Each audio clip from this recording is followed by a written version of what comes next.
Yeah, I'm not doing much. Just watching an old episode of Later with Bob Costas, Harry Connick Jr. It's from March 14th, 1991. Really cool. He's young. He's like 23 years old. He's talking about being a nerd in high school and getting his romantic groove on and dating his model girlfriend, now wife, longtime wife, and spacing out at the Sinatra tribute show mid-song, saying he forgot the lyrics and talking about Frank staring him down. And so really cool to see. He's 30 years ago almost. So anyhow, check it out. I'm going to stick it up on YouTube. Thanks for staying up later. We're very pleased to have Harry Connick Jr. with us here tonight. He is the jazz singer and composer, pianist. Now we can say Grammy winner. He scored a movie, When Harry Met Sally. He's appeared in another, Memphis Belle. And just recently, you picked up that Grammy. And the sense I got out of it, above everything else, was your sense of appreciation for the debt you owe to the musicians who preceded you and for the people who surrounded you that night at the Grammys. That appreciation was what came through most to me. Well, it's true. I mean, I do appreciate people, especially like Tony Bennett, and there was an appreciation there that you may not have caught, and that was for John Hendricks, who was sitting out in the audience. And John Hendricks is such an incredible jazz singer. I'm not really a jazz singer. I'm a singer. But if I had lived maybe in another time, they would have called it pop singing. But because pop singers now don't sing the kind of music I do, there's really no way to call it except for jazz singing. So I felt kind of guilty accepting that award when John Hendricks was sitting out there. And people say, well, why didn't you do anything about it? Well, that's because I want to give the award to my dad, who he likes to he always wanted to be a singer, so I wanted to give it to him. But I do appreciate people, and it's kind of a weird place to be when you win an award for something that you don't really do. Is this kind of a weird place for you to be, despite all the benefits of it and all the happiness associated with it? Are you a little bit cautious because you are 23 years old, you've had a mainstream success, your music is accessible to people who aren't really devotees of jazz or swing, and so are you ever mindful that you might get resentment from people who've been laboring, so to speak, at this art form for years and years? I think to labor at something is one thing, and to accomplish something is another. And the people who have accomplished something after years of labor, I think, are very supportive of me because they realize how great they are at what they do, and they're very secure about it. The people who just labor and labor and labor and labor and don't have any talent and say, that kid, he's making it at a young age, don't really bother me because they wouldn't have made it anyway. But there are a lot of people who are great, who haven't achieved the level of success that I have, who have been so kind to me and so supportive of me as I am of them, I think. Well, if that's the case, then they must feel that you're the genuine article. And I sense in you that the success is something you're more than happy to embrace as long as you don't have to veer from your legitimate art form to get there. Well, I never had any intention of straying away from things that I felt were imperative to being a jazz musician and singing the kind of music that I sing. And I don't think you ever need to do that. If I don't get, I'd like to become more successful than I am right now. And if I never get that successful, that's fine. I'm sure one day I'll slip from the level I am now. But it doesn't really matter because I know that I'm not doing anything for the sake of being popular. It's just, but it is an incredible feeling to know that I am becoming a bit more popular doing the things that I love to do. Growing up in New Orleans obviously gave you the avenue to the exposure to the high-quality jazz that you have such an affection for. But the radio was there too, and most kids your age listen to rock and roll.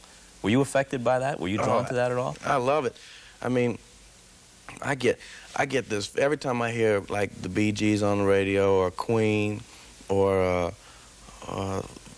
Funkadelics and stuff like that. You get that feeling that you get when you hear music from when you were a kid. And I love that stuff, man. I've been trying to track down the guys from Queen for a long time just to say, man, I love y'all's music. And if I ever met Robert Plant I would certainly congratulate him on a lot of great music that he gave to the world. So I love a lot of that stuff. There's a lot of bad music. Like Duke Ellington said, there's two kinds of music, good and bad, and there's probably more of the latter, but there is a lot of good music out there, and I love some good rock and roll. When you were 9 years old, you played with Eubie Blake, who was pushing 100 at that time, right? Yeah, he was 96. What do you remember about that? I remember the Japanese were doing a film called Music Around the World, and Eubie was in the film, and I don't know how it was arranged, but I showed up at this, I think it was the Royal Orleans Hotel, and Eubie Blake was playing the piano. Now, I'm 9 years old. I mean, it was impressive to see an old man playing the piano, but I had no idea who this guy was, really. And I went to the piano, and when I played I'm Just Wild About Harry with him.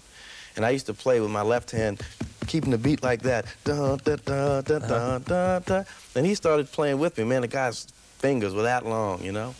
And we played this number together, and I played this chord that my teacher had taught me. It was a kind of a dissonant, not dissonant, but an off little, a chord that a 9-year-old probably wouldn't have played. And I played it at the end, and it made him laugh.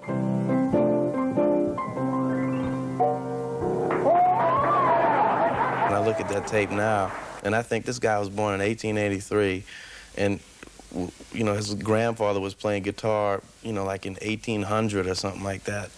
It's really incredible to think about. So, you know, right there, just in that answer, you evidence a sense of history that is unusual for somebody your age. Well, I guess that I think that history is important, and I respect it, but I don't, I've reached a point in my life where I don't imitate it. I mean, I certainly went through a point where I would want to do everything like Thelonious Monk did, or I would try to sing exactly like Frank Sinatra. And then you start to get a little bit older, and I'm still in that stage where, I mean, God, I idolize those people, but I don't sit down at the piano and say, I'm going to try to play like Monk, or I don't pick up a microphone and say, I'm going to try to sing like Frank Sinatra, because it's a waste of time. Who do you think you sound like right now? On the piano or singing? Vocally. I definitely have some Sinatra qualities. That's not to say I'm anywhere near his talent. It's just we're both baritones, and I think any baritones who sing that kind of music are going to have some Sinatra qualities because he wrote the book on it. There's some Louis Prima in there. There's a lot of Louis Armstrong for sure. But of course, I mean, Sinatra's my main influence. It'll be interesting to see how my own voice will develop, and if I can sustain my own little spot in the history of singers. I'm not even, I mean, that's like a wild dream of mine, but it sure would be nice, you know? Tony Bennett said that you could be the next Sinatra, and when you won the Grammy, for which he was also nominated, he was standing back there and he embraced you at the Grammy Awards. It was clear what the affection was between the two of you. But Sinatra, unless something's happened in the last few months, according to an article I read that you wrote in the New York Times, you'd only met Sinatra one time and you were a little kid then. I met him once, but I have met him since. Oh, you have? At his birthday party, and he's just, I can't tell you what I feel about this man. He just, he has this, he's the greatest singer that ever lived, and I can honestly say that. I think he's better than all of them. At this point in my life, I might change my mind. I find myself doing that every couple of years, but here's an example of someone who I think has set a standard so high and so far above anyone else throughout all of his life that I don't think he can be topped. And for Tony Bennett to say that, I think he's so great he can say whatever he wants. I don't think he really meant that. You wrote something that I think a layman would never perceive. You said that because of the way his jaw is shaped, very little air gets out when he sings, so it's all pure sound. It's not fighting any peripheral forces. Yeah, I don't know anything about anatomy, so I don't know whether it's because of the way his jaw is shaped. Maybe that has something to do with it. But you hear my voice has a lot of air in it. Well, when Sinatra talks, it's a lot of tone. It's not that bad, but it's more tone. It's, you know, like that. And so when he sings, it's gonna, I know it sounds funny, but when he sings, it's more tone, it's more cutting. Each place I go, it's more, as opposed to, say, Nat Cole, that was probably terribly annoying to listen to that. I'm sorry about that. But Nat Cole's voice was a lot of air in it. I think, and Mel Torme has a lot of air. Tony Bennett has a lot of air. The Sinatra phrasing, is that something someone can truly learn? Or do you think that, for him, it was intuitive? Well, he just does things singers aren't in the musicians union. Did you know that? They have, like, the local 802 musicians union, and there's no singers in there. Because singers aren't music, they don't know a lot of music, a lot of times. I don't want to upset any singers, because I'm a singer too. But something about what he does, he understands, I'm trying to think how basically I should explain this to you. Like, when you play a song like,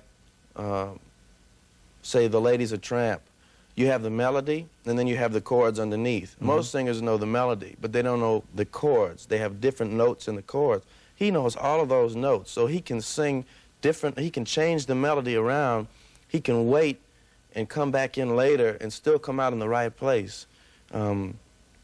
Like when he says, as opposed to, she loves that free, fresh wind in her hair. Most singers would do that.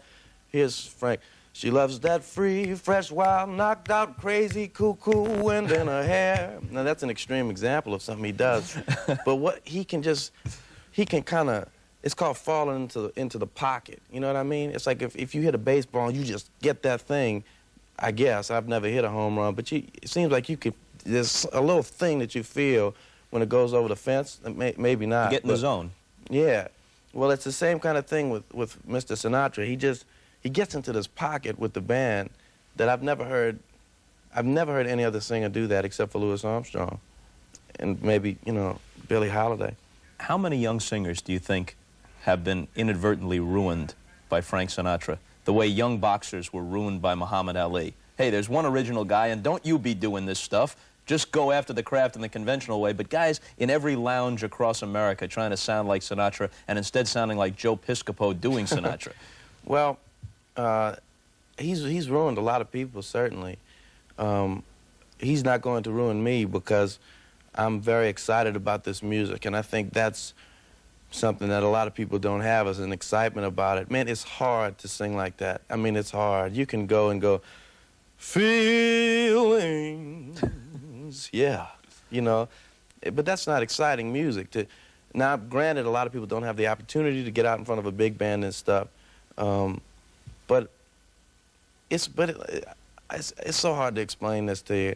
It's like a lot of those people, I used to be in a lounge. I used to play a lot of lounge act things. I played a lot of hotels and restaurants and things like that, playing background piano.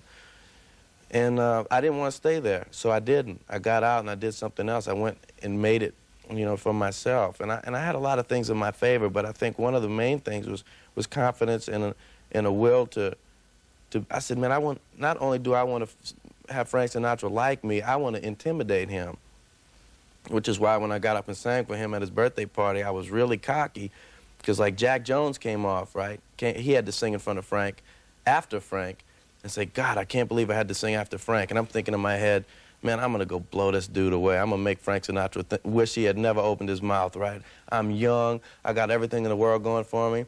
And I got out there and I said, more than the greatest love the world has known. We have to stop. Mr. Sinatra, I'm sorry. I'm so nervous. I can't remember the words, and I have to put on my glasses and read them. I've never been this nervous in my life. You're the greatest singer that ever lived. Now I got to put my glasses on. And I completely forgot the words, man. And he's looking at me like what is he doing up there? Next, where's Tony Bennett, you know? And so then I realized I got some more practicing to do. When you came face to face with Sinatra, inevitably those meetings are, in a certain sense, everything you expect them to be, because the aura has an effect on you. But in another way, they're inevitably disappointing. I don't know if I should be telling this story, but there was a bunch of people outside the hotel waiting for the autographs of all these people. Anyway, Mr. Sinatra was at another place. He had to go down under the hotel to get to his limousine. Well, they couldn't find his limousine. So I saw him walking off the other way, and I said to my girlfriend, Jill, come on, we got to meet him. She says, Harry, I don't think he's in a very good mood. Come on, we got to meet him. I got to tell him who I am again. I know he didn't hear me. So we see him coming down the hall, man. He was mad. He was like, walking like that with Barbara. You're kind of pulling the Barbara behind him, or going, no, that. I said, oh man. Anyway, he walks right past me into the elevator. I said, Joe, come on. Joe's like, no, no, no. I said, Joe, come on. We jump into the elevator. Boom, the door's closed. He looks at me and says, is this going up or down? And I said, which would you like? Yeah, whatever way you want, baby. And Jill said, it's going down. So I'm standing in there. It was the most awkward moment of my life. It's just me, my girlfriend Jill, Frank Sinatra, and his wife, and the security guard, all looking at each other in this elevator, and he was mad. And I said, Mr. Sinatra, I'm the one who sang to you and forgot the words tonight. And he laughed a little bit, and Barbara said, oh, you were great. And I said, well, I just wanted to say happy birthday, and I'm a big fan. And the elevator doors open, and he looks at Jill, and he says, you're beautiful. And he goes like that, and he walks out. You know, and Jill felt great, and I felt like a mushroom, you know. When a guy who's 23 years old sings Don't Get Around Much Anymore, it isn't just the song and the quality of the performance. There's an attitude and an idea about romance that's implicit in that song that might be something new to someone of your age or younger that comes to see you. You know, it's weird to hear this because I graduated high school 5 years ago, and when I was in high school, I really didn't have that many girlfriends at all. I mean, I wasn't like the all-star football player and stuff, and I sang those songs then too, but they certainly didn't call me romantic, and the girls weren't coming around then. And as you get older, and I kind of got out of that gawky stage, and I like played at the Algonquin Hotel and then played this and did When Harry Met Sally, this whole thing of romance started coming around. Like, I've been cutting my hair like this for a long time. Well, I should say I've cut my hair like that, because people from the South say that, and people always tease me about it. But I've really been looking like this for a while. I went through a crazy period where I would wear like big black clunky shoes, you know, and that New York thing. But this is pretty much how I've dressed my whole life. And I never really thought of myself as bringing back any kind of romance. But the press sort of brought it out, and it's great. I'm just happy that it's happening, because I think romance is a little bit more nice to deal with musically than say political issues or dope or. Well, there's also a timelessness to it. It may have gone out of popular fashion for a while, but a song like Don't Get Around Much Anymore, or It Had to Be You, that applies 50 years ago, it'll apply 50 years from now. But you know why? Because it's well said.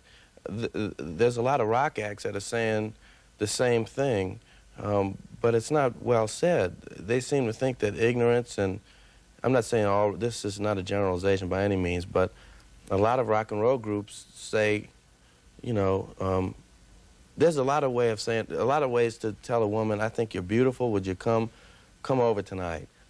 And there's a way to say that. You don't say, my record company's going to kill me, but you don't say, I want your sex. I certainly wouldn't say that. He seems to have a lot more women at his feet than I do, but I only need one. That's just my own personal opinion. I'm not knocking that. I'm just saying it's different, and maybe that's what makes this world wonderful, you know? Harry Connick Jr.'s latest on Columbia is We Are in Love, for which he received a Grammy. Thanks a lot for spending this half hour.